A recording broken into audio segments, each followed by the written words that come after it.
not to gate crush the live selling that happened here last June 4. The way it happened, the way it was handled, the statements being made. Gusto ko lang talagang pumunta dito, hindi naman po ako invited doon sa conference nila na yon. I waited for today's hearing to confront the resourceful persons they presented. Let me call on them 18 kargador. Kasi nga po, nagkakarga sila ng mga mali-maletang pera, sabi nga nila. Yun po talagang trabaho nila, taga-bitbit, taga-karga ng maleta. Una, sino ba itong 18 kargador ng mga maleta?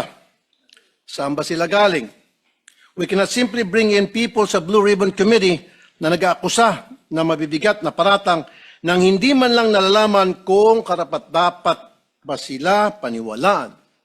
Kasi simulang-simula pa lamang po na tinawag silang 18 Marines, may paglilinlang na agad. Yung bansag na 18 Marines sa isang paraan upang pabanguhin sila sa publiko.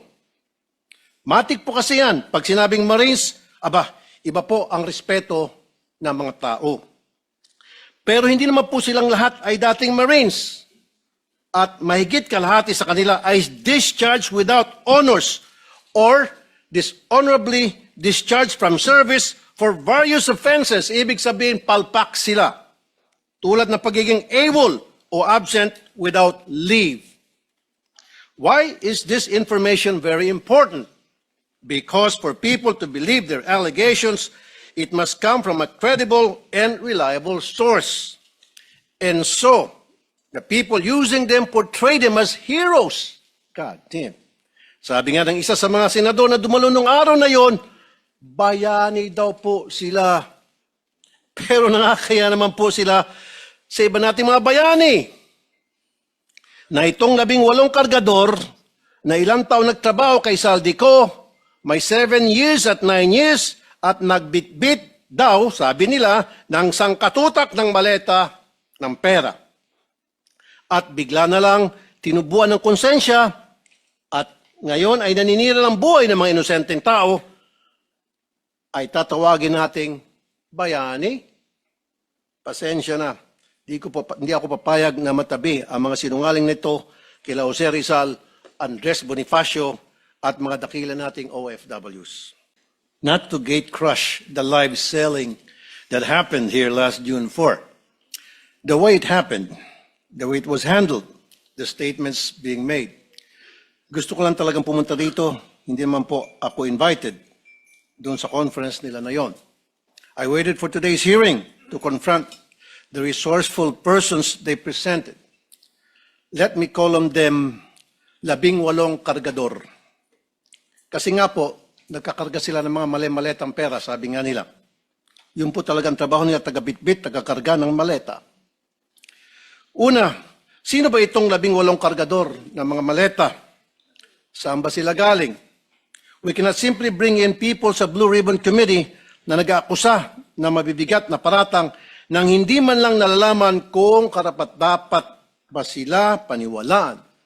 Kasi simulang-simula pa lamang po na tinawag silang 18 Marines, may paglilinlang na agad. Yung bansag na 18 Marines sa isang paraan upang pabanguhin sila sa publiko. Matik po kasi yan. Pag sinabing Marines, iba po ang respeto ng mga tao. Pero hindi naman po silang lahat ay dating Marines. At mahigit kalahati sa kanila ay discharged without honors or dishonorably discharged from service for various offenses. Ibig sabihin, palpak sila. Tulad ng pagiging AWOL o absent without leave. Why is this information very important? Because for people to believe their allegations, it must come from a credible and reliable source. And so, the people using them portray them as heroes. God damn. Sabi nga ng isa sa mga senador na dumalo nung araw na yon, bayani daw po sila. Pero nakakaya naman po sila sa iba nating mga bayani. Na itong 18 kargador na ilang taon nagtrabaho kay Saldico, may 7 years at 9 years at nagbitbit daw, sabi nila, ng sangkatutak ng maleta ng pera. At bigla na lang tinubuan ng konsensya at ngayon ay naninira ng buhay ng mga inosenteng tao, ay tatawagin nating bayani. Pasensya na. Hindi ako papayag na matabi ang mga sinungaling nito kila Jose Rizal, Andres Bonifacio at mga dakila nating OFWs. Not to gate crush the live selling that happened here last June 4. The way it happened, the way it was handled, the statements being made.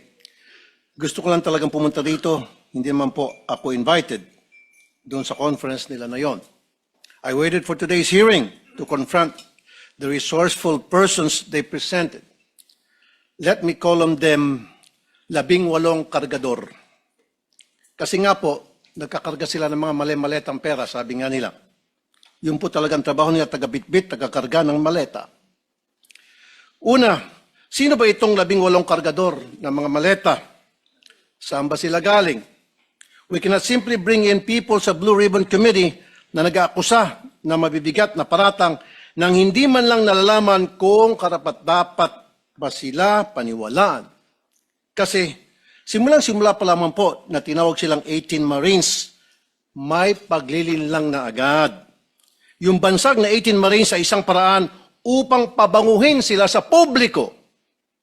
Matik po kasi yan. Pag sinabing Marines, iba po ang respeto ng mga tao. Pero hindi naman po silang lahat ay dating Marines. At mahigit kalahati sa kanila ay discharged without honors or dishonorably discharged from service for various offenses. Ibig sabihin, palpak sila. Tulad ng pagiging AWOL o absent without leave.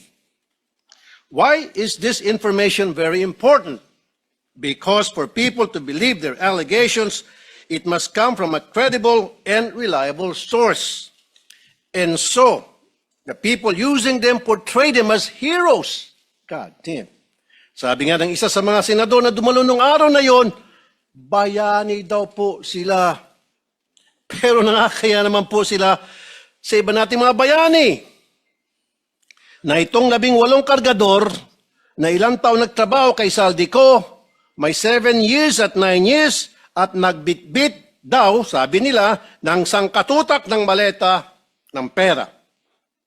At bigla na lang tinubuan ng konsensya at ngayon ay naninira ng buhay ng mga inosenteng tao, ay tatawagin nating bayani. Pasensya na. Hindi ako papayag na matabi ang mga sinungaling nito kila Jose Rizal, Andres Bonifacio at mga dakila nating OFWs.